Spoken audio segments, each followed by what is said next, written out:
Os novíssimos do homem ensina o catecismo da Igreja Católica. Os novíssimos do homem são 4, a saber, morte, juízo, inferno e paraíso.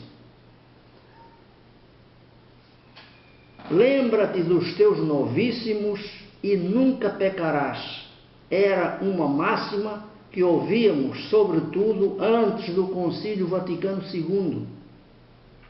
Hoje pretendo falar um pouco sobre o inferno. A crença no inferno é uma consequência lógica da crença em Jesus Cristo, que sofreu e morreu para nos salvar. Salvar de quê? Da morte natural? Não, todos morremos.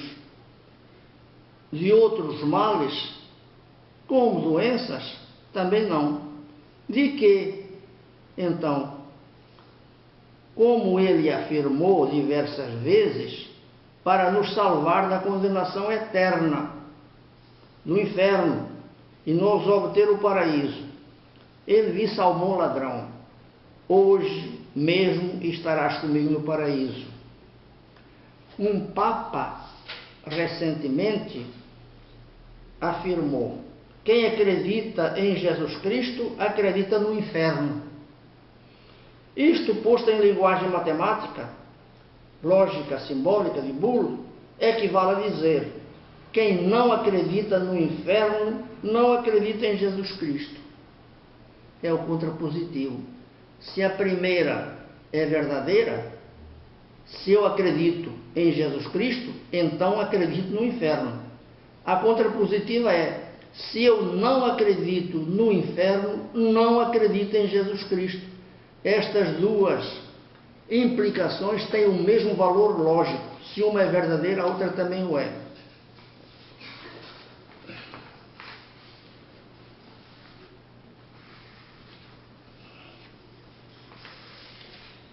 Vejamos agora o que nos diz a Bíblia Sagrada a este respeito. No Antigo Testamento, antes do profeta Daniel, pouco ou nada se falava sobre a ressurreição dos mortos e sobre a vida eterna. Foi ele que pela primeira vez no Antigo Testamento anunciou claramente a ressurreição universal. Basta ver o capítulo 12, versículo 2, onde ele diz: muitos dos que dormem no pó da terra acordarão, uns para a vida eterna, outros para a ignomínia, para a reprovação eterna. Sabe-se que Daniel, de família nobre, da tribo de Judá, foi deportado para a Babilônia no ano 605 a.C. e ali ocupou os mais altos cargos nos reinados de Nabucodonosor e dos seus sucessores. Portanto, praticamente a crença na ressurreição dos mortos começa a se tornar clara, a se evidenciar uns 600 anos antes de Cristo. Portanto, foi já no final do Antigo Testamento. No Novo Testamento há muitas passagens que nos falam do inferno. Por brevidade, vou citar algumas delas. Primeiro, Mateus, capítulo 8, versículo 12. Digo-vos que do Oriente e do Ocidente muitos virão sentar-se à mesa com Abraão, Isaque e Jacó, no reino dos céus, ao passo que os filhos do reino serão lançados nas trevas exteriores, onde haverá choro e ranger de dentes. Ainda Mateus, capítulo 13, versículos 41 a 42. O Filho do Homem enviará os seus anjos, que hão de tirar do seu reino todos os escandalosos e todos quantos praticam a iniquidade, e lançá-los hão na fornalha ardente, ali haverá choro e ranger de dentes. Então os justos resplandecerão como o sol no reino do seu Pai. Isto é uma alegoria àquela parábola do joio e do trigo. O joio será arrancado do meio do trigo e lançado ao fogo. Mateus 18, versículo 8. Se a tua mão ou teu pé são para ti ocasião de pecado, corta-os e lança-os para longe de ti. Mais te vale entrares na vida manco ou coxo do que tendo as duas mãos ou os dois pés, seres lançado no fogo eterno. Mateus capítulo 23, versículo 13. O rei disse então aos servos: amarrai-lhe os pés e as mãos e lançai-o nas trevas exteriores, ali haverá choro e ranger de dentes. Mateus 25, 45 e 46. Responder-lhes então: em verdade vos digo, sempre que deixastes de fazer isto a um destes pequeninos, foi a mim que o deixastes de fazer. E estes irão para o suplício eterno, e os justos para a vida eterna. Mateus 16, versículo 18.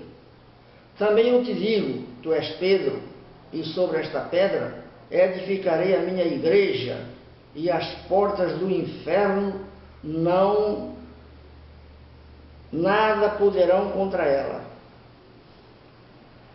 Lucas, capítulo 16, 22 a 23. Ora, o pobre morreu e foi levado pelos anjos ao seio de Abraão. Morreu também o rico e foi sepultado. No inferno, achando-se em tormentos, ergueu os olhos e viu de longe Abraão e Lázaro no seu seio. Ele no inferno e Lázaro no paraíso. Bem, se nós recordarmos agora os 7 dons do Espírito Santo, vamos ver que um deles é o santo temor de Deus. Eu vou aqui ler no catecismo quais são os 7 dons do Espírito Santo. Dons do Espírito Santo são 7. Primeiro, sabedoria. Segundo, inteligência. Terceiro, conselho. Quarto, fortaleza. Quinto, ciência. Sexto, piedade. Sétimo, temor de Deus.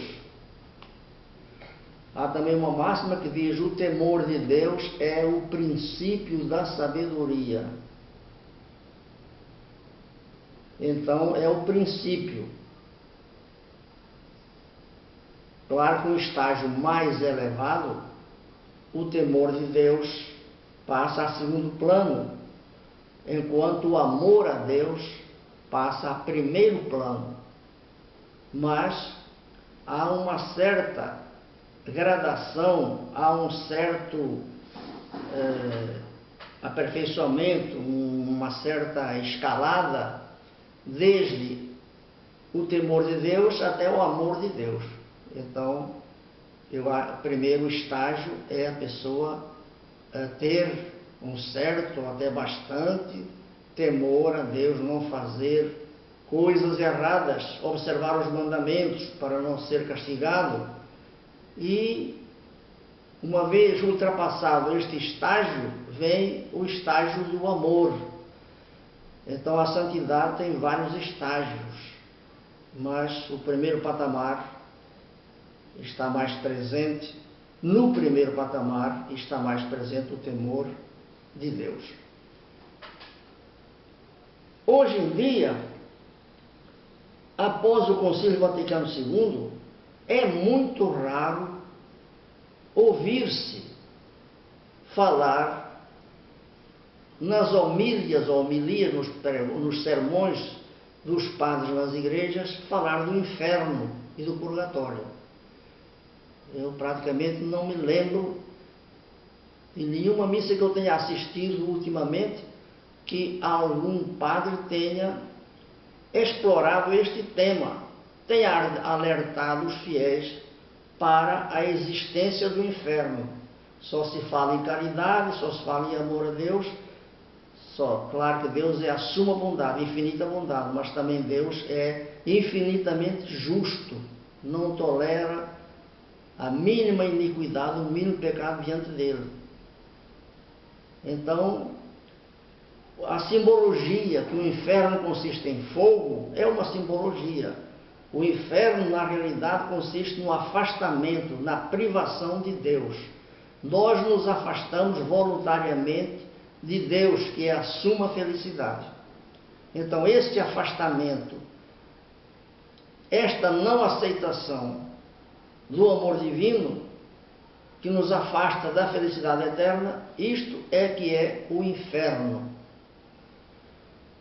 Em breve eu pretendo postar no YouTube um vídeo de um canto que cantávamos nos maristas, quando eu ainda era praticamente criança, dos meus 12 aos 14 anos, lá na Espanha. Tínhamos um canto que era o inferno e tínhamos outro que era o purgatório.